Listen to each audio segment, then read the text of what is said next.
Street, Peterborough. Please commence. Great. Having already stated my name, like the majority of the population, I was raised to believe that climate change was a threat to our planet. I took ecosystem management at Sir Sandford Fleming College in Lindsay.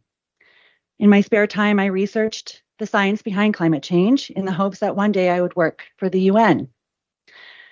I found in my research that the doomsday predictions were based on flawed science and stemmed from unelected international organizations.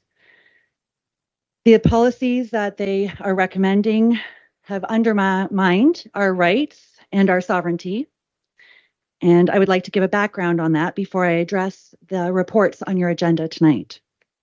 In 1992, Canada signed on to the UN Agenda 21.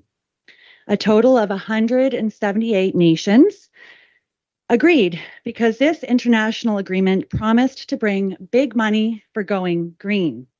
Quote, once signed, Canada became a UN member state, a nation state, and was no longer a sovereign country under the rule of law and the supremacy of God. And everything I'm stating tonight, I will send you all the documentation to, and from their own words stating what I'm saying.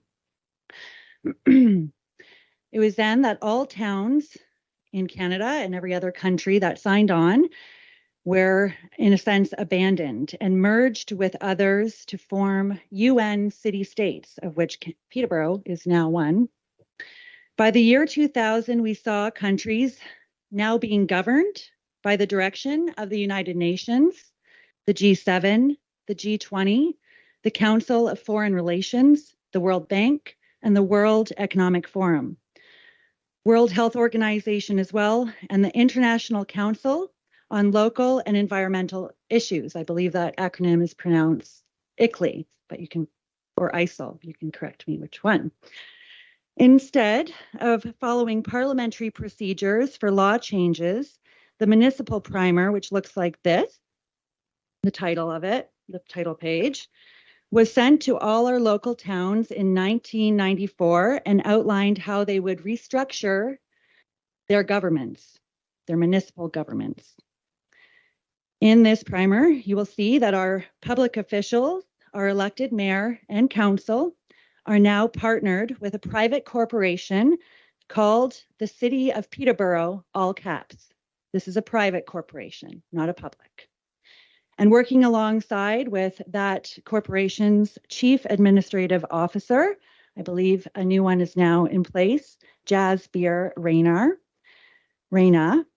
sorry if I'm pronouncing that incorrectly, working alongside him to implement the global agenda instead of a local one, and committing public funds to private sustainable initiatives, development goals, and foreign investors under the guise of saving the planet. Now to look at your reports. First report, PEAC 23-010. Here is a plan. In here is a link to a plan that identifies measures required to achieve net zero by 2050. The measures in that plan include a vague reference to targeting mobility. This report would nominate one of you to sit on an upcoming advisory group hosted by an unnamed consultant. And this is set to launch this July. I assume this project consultant is connected with ICLEI. In report PEAC 23002, it states that Peterborough declared a climate emergency in 2019. I would like to know what local event triggered such a declaration and submit to the common sense of Peterborough residents that this was not caused by any local event or catastrophe and is therefore linked to the declaration therefore linked to the UN's global agenda and not the local agenda of the residents of Peterborough.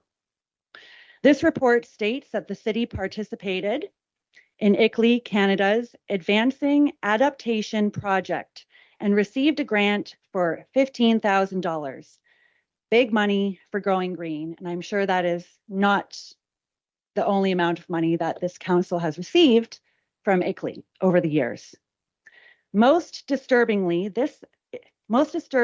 states that the recent reductions in greenhouse gas emissions were primarily the result of the COVID-19 pandemic and how it modified our travel patterns. This is repeated again in report PEAC 23-009.